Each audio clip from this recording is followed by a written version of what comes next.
Ladies and gentlemen, here to present this year's Lifetime Achievement Award, NTTC President and Chief Executive Officer, Ryan Streblow.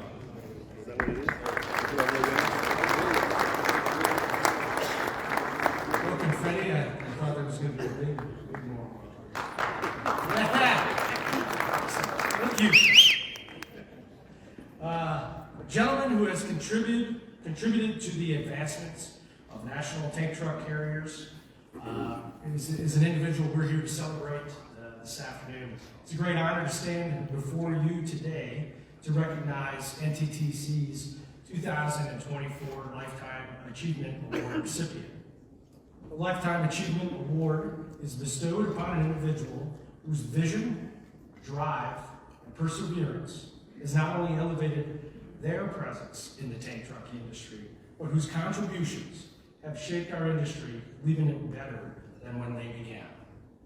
Please turn your attention to the screen as we honor this year's National Tank Truck Carriers Lifetime Achievement Award recipient.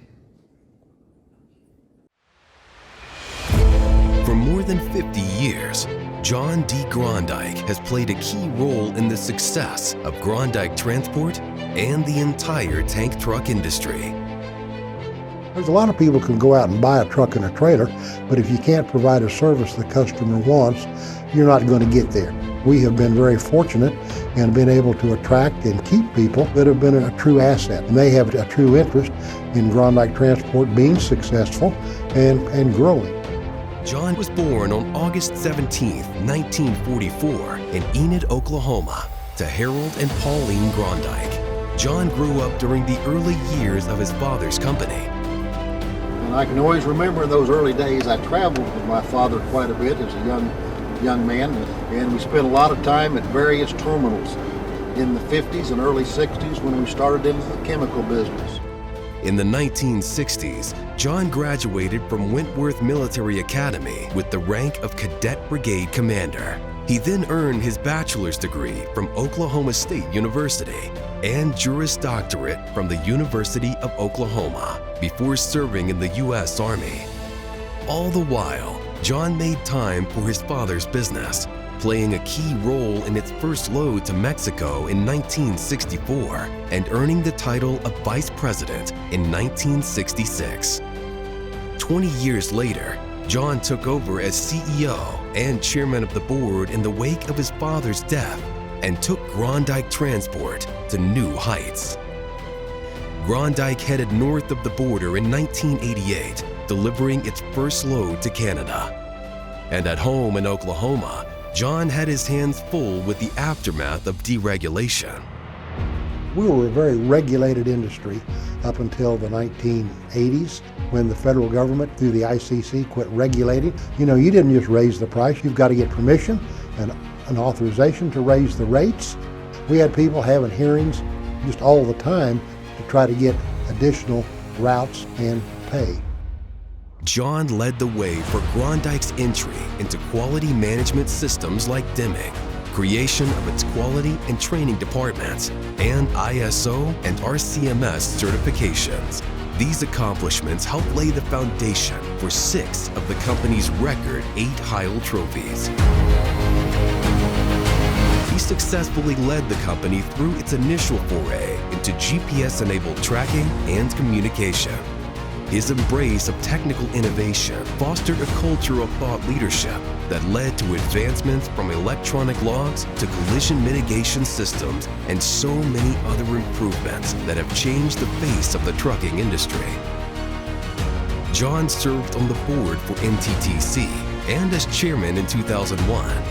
When he stepped down as CEO in 2019, Groendyke Transport brought in about $240 million in revenue and finished the year with 1,400 employees servicing 49 states, Canada, and Mexico. Anybody in business today, you can only do so much by yourself. It's your ability to motivate and manage and have qualified people that can assist you in being successful. John has built a legacy of leadership, trust, concern for people, and passion for the industry's success.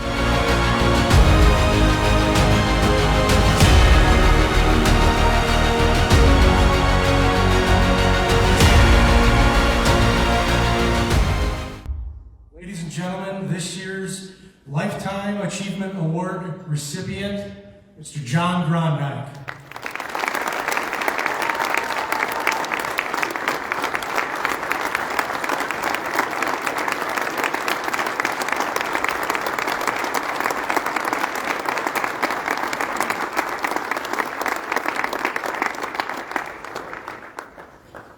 Very pretty, thank you.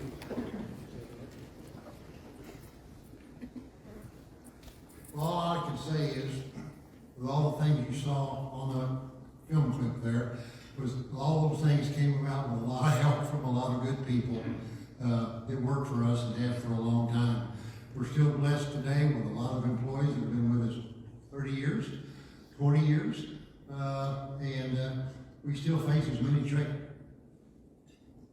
problems today or challenges today as we did when we had deregulation. I remember when we went through that, and the hard thing was getting the dispatcher to say, no, we don't want that load, or turn it down, because you're afraid to turn one down because you'd be in the courthouse with the ICC and they'd grant a competitor the same routes or routes and same financial fees and all, and that was undesirable. So you had to be diplomatic when you told someone you didn't really have the capacity or want to haul the load for them after that deregulation issue. I think one of the things that I always recall my father, at one time we had around 40 major owner-operators. And that's how my dad grew the business over the years.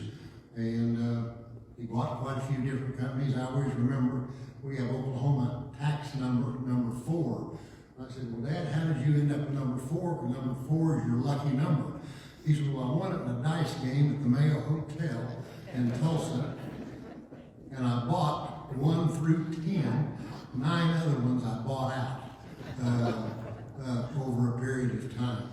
And it's interesting when you look at some of the challenges and some of the things that we did.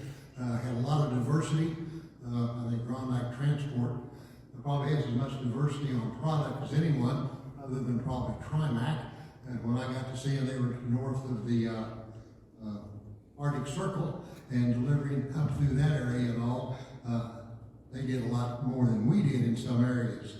But we were one of the first people to get involved in the international shipment of goods from the United States to Canada. We did that with Lopez and Sons out of Mexico, and later with Guillermo Barachoa with Intermex. We were involved in that in a long time. And I always remember some of our competitors, some of them in the room tonight, said, why do you want to mess with that business? I said, boy, you know, just don't mess with it. They said, why are you doing it? I said, well, you know, when the operating ratio is 70, you can put up with a lot of misery and a lot of pain if the business is that good. And it was at the time when we started, and it's still regulated, and we still do a little of that business, but not a lot. And we also, you saw on the clip, hauling freight into Canada. We're involved in that. The deregulation was a challenge for everybody, and I don't know that it was any more difficult than the recent issues we've had here in the last 3 or 4 years with medical issues and problems and keeping truck drivers and hiring truck drivers. They're still the same challenges that we faced earlier, and although we don't have the ICC to deal with, we still have the EPA and other groups out there that regulate our business, whether we like it or not. So all I can say is thank you very much to the NTTC. My father was one of the founding members in 1948 who was involved in this. Max Martin was an employee of my father's for over 40 years. He served here as chairman of the board. I was in 2001, and my son-in-law, Greg Hodgett, has also been the chairman of the board and is very appreciative of the work that the NTTC does to support our industry, as I know you're proud of it also. So, thank you very much for this recognition, and look forward to 8 more years to celebrate our 100th year of my dad starting that business in Beaver, Oklahoma, with one worn out model AA Ford truck. Thank you.